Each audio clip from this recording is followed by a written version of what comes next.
बिस्मिल्लाहिर्रहमानिर्रहीम अस्सलाम वालेकुम। Welcome to quick review. और quick review current affair series के अंदर आपका वेलकम है। और करंट अफेयर्स में आज हम बात करने लगे हैं जी डोनाल्ड ट्रंप साहब को लेके। और हम पहले ये डिस्कस करेंगे कि डोनाल्ड ट्रंप साहब ने जो यूएन के अंदर जो है वो जो स्पीच की है उस स्पीच को डिस्कस करेंगे कि वहां पे इन्होंने क्या क्या ब्लंडर्स जो है वो मारे हैं और क्या क्या बातें वहां पे क्लाइमेट चेंज को लेके की हैं। ठीक है। और इसी के साथ हम ये डिस्कस करेंगे कि उसके बाद पहले यूएन के अंदर जाके इन्होंने जो है वो 56 मिनट की एक धुआंधार किस्म की स्पीच की। और उसके बाद फिर इन्होंने मुसलमान जो लीडर्स हैं जो आपको यहाँ पे पिक्चर में दिखाई दे रहे हैं, इनके साथ उर्दवान साहब बैठे हुए हैं और यहाँ पे आगे करके शहबाज शरीफ साहब भी मौजूद हैं। तो ये बाकी लीडर्स बैठे हुए हैं, इनको इन्होंने होस्ट किया। गजा जो सीज फायर का प्लान है वो यहाँ इनके साथ डिस्कस किया। तो एक साइड से एक लीडर इतना ज्यादा नॉन सीरियस कि भाई वो वहां पे क्लाइमेट चेंज को डिनाई कर रहा है अपनी स्पीच के अंदर, और वहीं पे जो है वो घंटे बाद अमन की बात कर रहा है, पीस की बात कर रहा है। तो ये देखिए हम डिस्कस करेंगे इनको कि भाई ये क्या जो है वो चाह रहे हैं।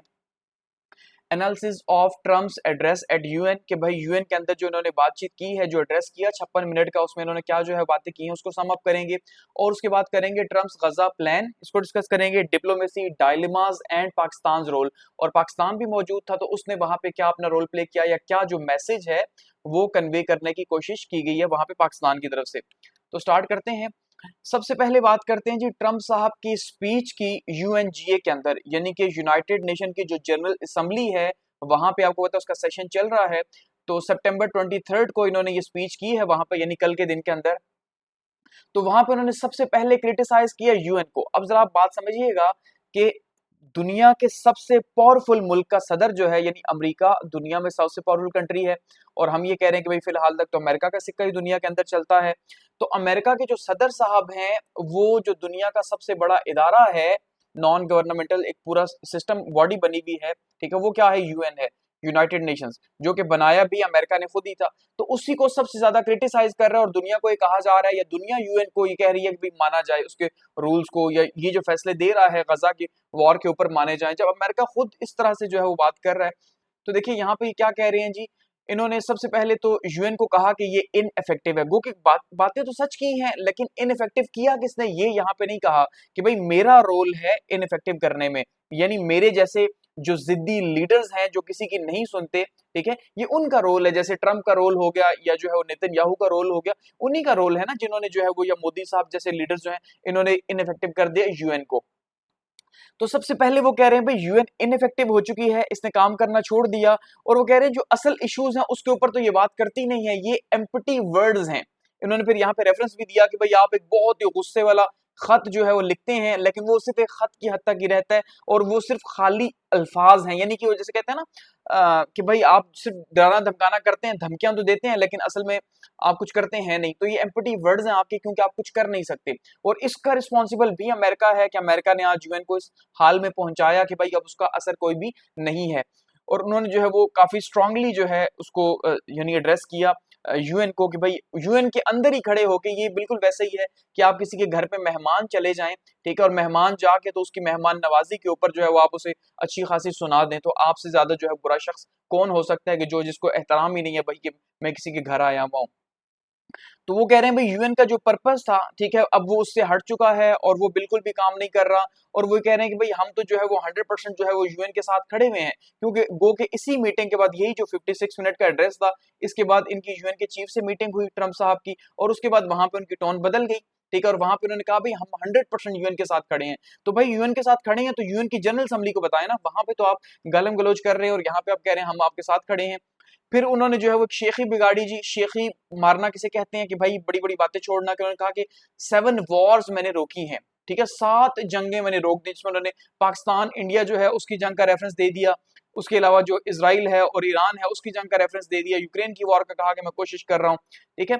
तो कहा जी 7 वॉर्स मैंने रोकी हैं, और वो भी विदाउट यूएन हेल्प, यानी कोई काम ये असल में यूएन का था लेकिन उसने काम अपना किया नहीं, तो मेरी मदद से रुकी है। तो असल में तो आप खुद ही जंगें लगाते हैं, खुद ही रुकवाते हैं, तो आपके पास इख्तियार है, यूएन के पास क्या इख्तियार है? ठीक है। तो काफी ज्यादा ट्रम्प ने यहाँ पे क्रिटिसाइज किया।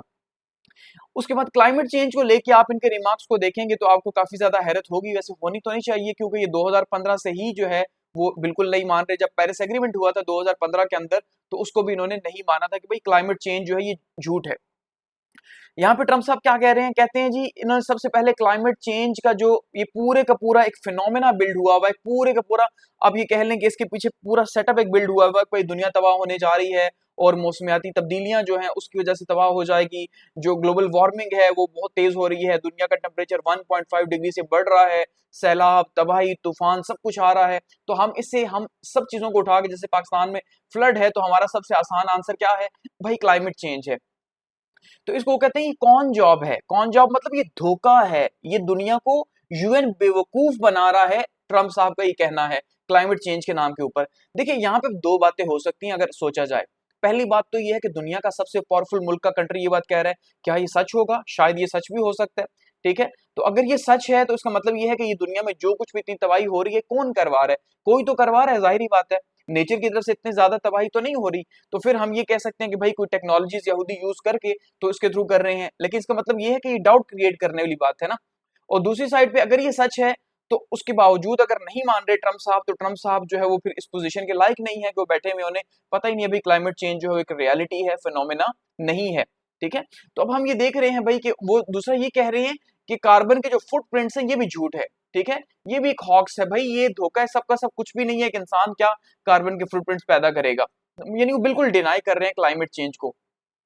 साथ वो मौकरी भी कर रहे हैं रीन्यूएबल एनर्जी की, वो कह रहे हैं भाई रीन्यूएबल एनर्जी तो एक फजूल चीज है, एक बकवास चीज है, यानी ये जो रीन्यूएबल एनर्जी समझते हैं ना, जो सोलर सिस्टम की हम बात कर रहे हैं, या जो वो सोर्सेज जो कि क्लाइमेट को नुकसान ना पहुंचाएं, या खास करके अल्टरनेटिव हो फॉसिल फ्यूल्स का, तो फॉसिल फ्यूल्स को रिप्लेस नहीं करना चाह रहे, तो वो कह रहे हैं भाई ये रीन्यूएबल एनर्जी भी एक कहानी है, ये एक जोक है, a joke too expensive doesn't work, ठीक है। वो क्या कह रहे हैं, ये एक कहानी है, जोक है, एक तो पहली बात ये है, मजाक है, दूसरा ये बहुत ज्यादा महंगी है और ये वर्क भी नहीं करेगी, काम नहीं करेगी, वो कह रहे हैं। और प्रमोट उन्होंने किया यहाँ पे ऑयल एंड गैस को और कोल ड्रिलिंग को, क्योंकि इन्होंने जब आपने देखा कि भाई पहली स्पीच के अंदर जब इन्होंने सदर बने थे दूसरी टर्म के अंदर, तो उन्होंने बात की थी कि भाई हम अलास्का के अंदर भी जाके जो है वो क्या करेंगे जी, हम वहां पे भी ड्रिलिंग करेंगे, और हम क्योंकि जाहिर बात है बिजनेसमैन, इनका फायदा इसी में है।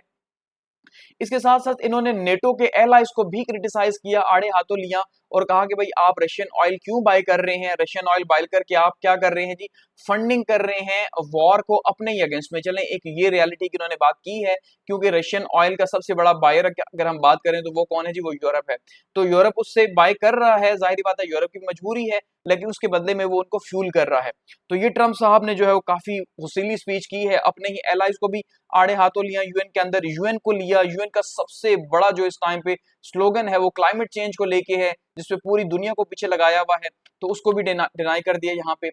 नेक्स्ट ट्रम्प साहब ने बात की है जी इमिग्रेशन पॉलिसीज को लेके, और इसके ऊपर भी अपने ही इत्तेहादियों को यानी यूरोपियंस को जो है वो काफी आड़े हाथों लिया।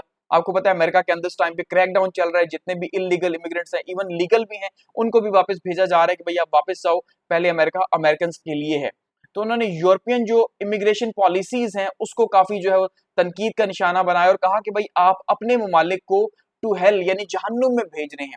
ऐसा क्यों कहा कि जाहिर बात है जब बाहर के लोग वहां आके बस जाते हैं तो फिर वो आपके लोगों के लिए जीना मुश्किल कर देते हैं, उनकी जॉब्स ले लेते हैं और इस तरह के मसले मसाइल। जैसे हमने भी पाकिस्तान, आपने देखा पाकिस्तान ने अफगानियों को वापस भेजा कि भाई आप हमारी जॉब्स के ऊपर बैठे हुए हैं, तो अफगानी वापस जाएंगे तो अब हमें जॉब्स मिलेंगी, हमने ये कहा। तो ये यही कहना चाह रहे हैं। इन्होंने कहा भाई जैसे यूएस जो है वो इमिग्रेशन के ऊपर उन्होंने जो है वो क्रैक डाउन किया और आपने देखा पूरा वहां पे जंग का माहौल बना रहा, अभी भी वहां पे हालात ठीक नहीं है।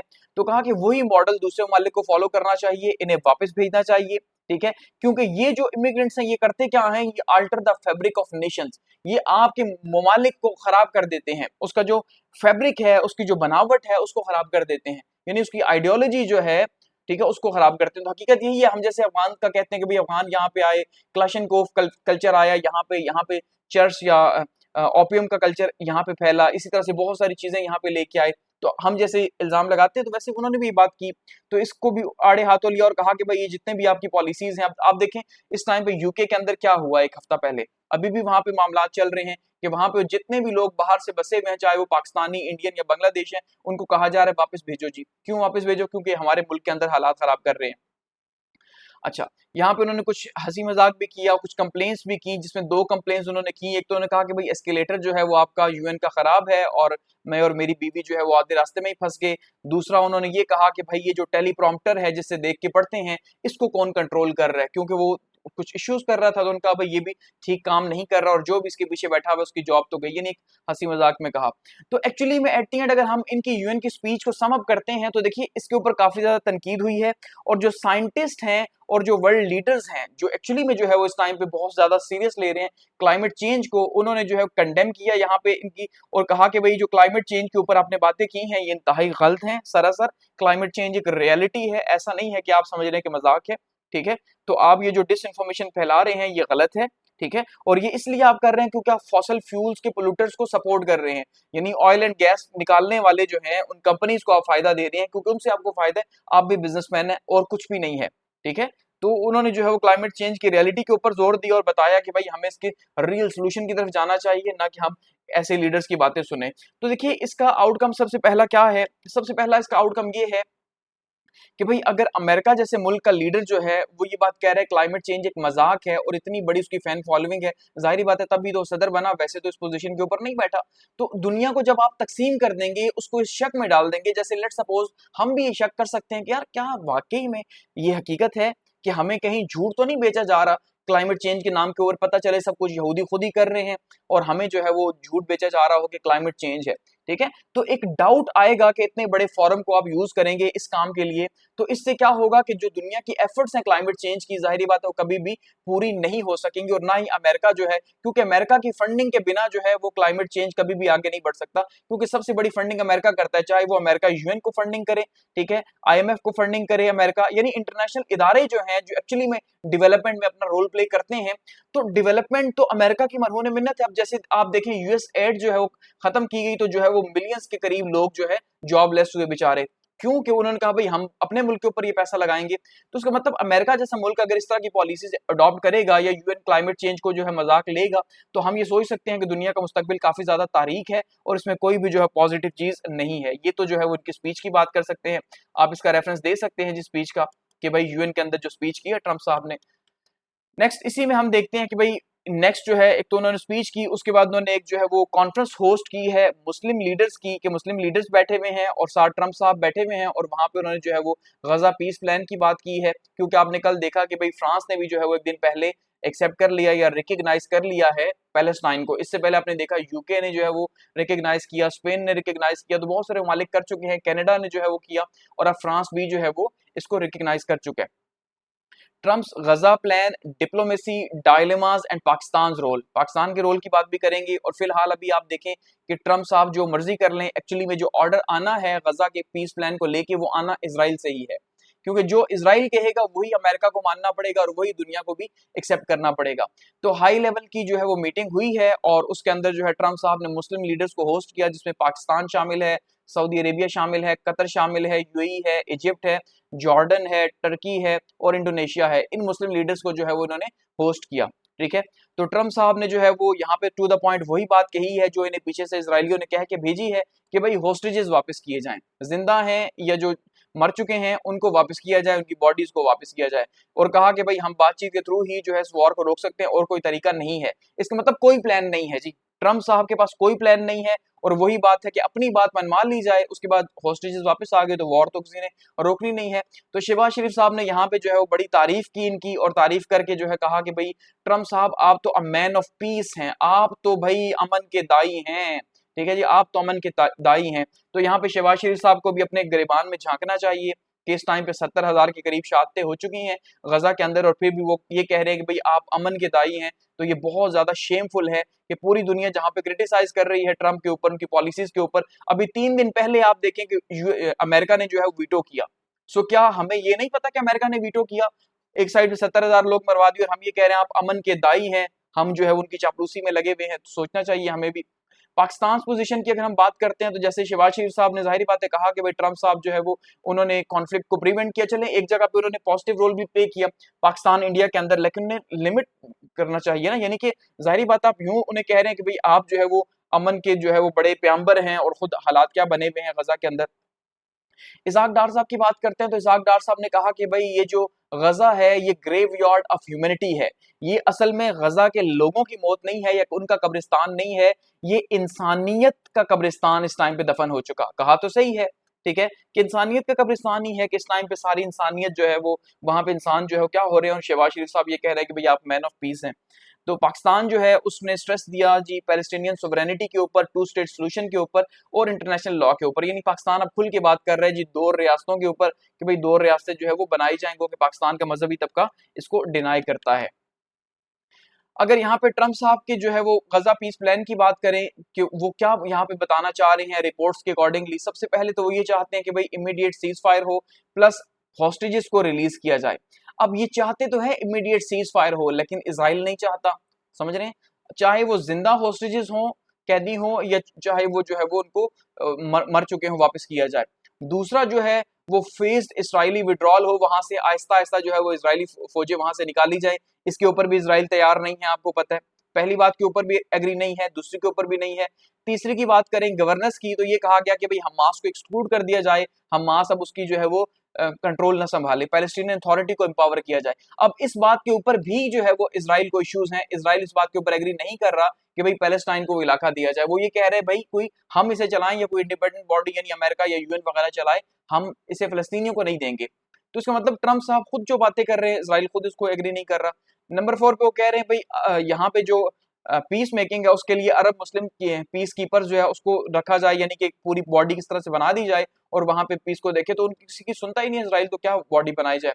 और नंबर 5 पे रिकंस्ट्रक्शन के हवाले से बात की कि भाई फंडिंग की जाए, खास करके जो रीजनल कंट्रीब्यूटर्स हैं जैसे कि सऊदी अरब हो गया, यूएई हो गया, और साथ में इंटरनेशनल सपोर्ट उनको हासिल हो। तो इन्होंने प्लान तो दिया, लेकिन जाहिर बात है इसराइल को ये एक्सेप्टेबल नहीं है, लेकिन उन्होंने मुसलमान लीडर्स के आगे रखा है। और मेजर चैलेंजेस क्या हैं जी, सबसे पहला चैलेंज क्या है, लेजिटिमेसी का है कि भाई अगर आप हमास को वहां से निकालते हैं, ठीक है, तो हमास तो वहां पे हुकूमत कर रही है 2007 से, तो उसको निकाल के वहां का कंट्रोल किसको देंगे। सबसे बड़ा प्रॉब्लम ये है, पैलेस्टीनियंस को भी आप नहीं देना चाह रहे। इसी तरह से रीजनल अगर बाय इन की बात करें तो जो उर्दवान साहब है उन्होंने भी वार्न किया, जो टर्की के सदर हैं, कि भाई अगर आप जो है वो गजा के ऊपर बातचीत नहीं करते और आप इसका पीस प्लान जो है इग्नोर करते हैं, तो इससे दुनिया के अमन को मजीद खतरा होगा। इन्होंने भी खुल के बात नहीं की, दुनिया के अमन तक की बात की है। और इस टाइम तक जो है वो 65,000 से ज्यादा जो है वो लोग शहीद हो चुके हैं, जो कि दो साल से ज्यादा इस वॉर को होने जा रहे हैं जो स्टार्ट हुई है। जियोपॉलिटिकल कॉन्टेक्स्ट की बात करते हैं तो यो यूएनजीए है, इसकी स्पीच में जो है ट्रम्प साहब ने अपोज किया। किसको अपोज किया, अब देखिए जरा अंदाजा कीजिए। एक साइड पे ये शख्स ये कह रहा है कि हम गजा के अंदर अमन चाहते हैं, दूसरी साइड पे ये इसको इस बात की तकलीफ है कि भाई पैलेस्टाइन को क्यों रिकॉग्नाइज किया जा रहा है। इस टाइम तक 154 कंट्रीज जो हैं वो पैलेस्टाइन को एक रियासत के तौर पे एक्सेप्ट कर चुके हैं, रिकॉग्नाइज कर चुके हैं सितंबर 2025 तक। और ट्रम्प को इस बात के ऊपर प्रॉब्लम है कि क्यों 154 ममालिक ने जो है वो उसको रिकॉग्नाइज किया। इसका मतलब अमेरिका अभी भी जो है दो साइड पे खड़ा और वो उसको रेडी नहीं है कि भाई वो किसी भी तरह से इसको माने, ठीक है। तो उनका जो प्लान है वो क्या है जी, वो ये चाह रहे हैं कि भाई होस्टेजेस वगैरह जो है वो वापस ले लिए जाएं और ये वॉर जो है उसके बाद इसी तरह से चलती रहे और गजा कंट्रोल हासिल कर लिया जाए। अब पाकिस्तान के रोल की बात करते हैं तो पाकिस्तान ने फिलहाल बैलेंस बनाने की कोशिश की है। जाहिर बात है दो तरफा ताल्लुकात भी ख्याल करना है। इस टाइम पे हमारे ताल्लुकात अमेरिका के साथ अच्छे चल रहे हैं, तो हमने जो है वो वाशिंगटन के साथ जो है कोशिश की है कि अच्छी ताल्लुकात की रखें, और साथ में अरब स्टेट्स के साथ भी हम बैठे हैं कि भाई देखिए हम तो आपके साथ बैठे हुए हैं, दूसरा भी हम पहली बार प्राउडली बैठे हैं क्योंकि केएसए के साथ हमारा मुआहदा हो चुका है सऊदी अरब के साथ। तो पाकिस्तान और सऊदी अरब जो है वो इत्तेहादी अब हो चुके हैं, तो इस वजह से भी हम जरा बैठे हैं कि भाई अब जरा सोच समझ के बातचीत करना, और साथ में हमने अमेरिका को भी खुश करने की कोशिश की है। इसके अलावा पाकिस्तान ने लेजिटिमेसी के ऊपर, ह्यूमन राइट्स के ऊपर जो है वो बात की है कि वहां पे जो हालात चल रहे हैं उसको कहा गया कि भाई किसी तरह से सॉल्व किया जाए। तो पाकिस्तान ने भी जाहिर बात है टू स्टेट सोल्यूशन के ऊपर ही बात की, इसके अलावा कोई वहां पे डिस्कशन नहीं हुई। तो बॉटम लाइन की अगर हम बात करते हैं तो बॉटम लाइन ये है कि इस टाइम पे सीज फायर की बातचीत की जा रही है, हॉस्टेजेस की बात की जा रही है, इजरायली विड्रॉल की बातचीत की जा रही है, लेकिन फिलहाल जो है इसका कोई भी प्लान जो है वो देखने को नहीं मिल रहा। और हमें कोई नियर फ्यूचर के अंदर हम ये नहीं कर सकते कि भाई कोई जो है वो प्लान आ चुके और ये वॉर जो है रुक चुकी है, और फिलहाल ये जंग हमें रुकती भी दिखाई नहीं दे रही, क्योंकि हम इससे 3 दिन पहले डिस्कस कर चुके हैं कि जो इसराइल है उसने जमीनी फौजें जो है दाखिल की हैं गजा के अंदर, तो उसका कोई भी प्लान अभी वॉर खत्म करने का नहीं है। तो ये सिर्फ एक एक्सरसाइज है और कुछ भी नहीं है। तो ये कल के दिन की इंपॉर्टेंट इवेंट्स थे जी जो ट्रम्प साहब ने जो है वो किए हैं, तो उसको आपको पता होना चाहिए। और थैंक्स फॉर वॉचिंग।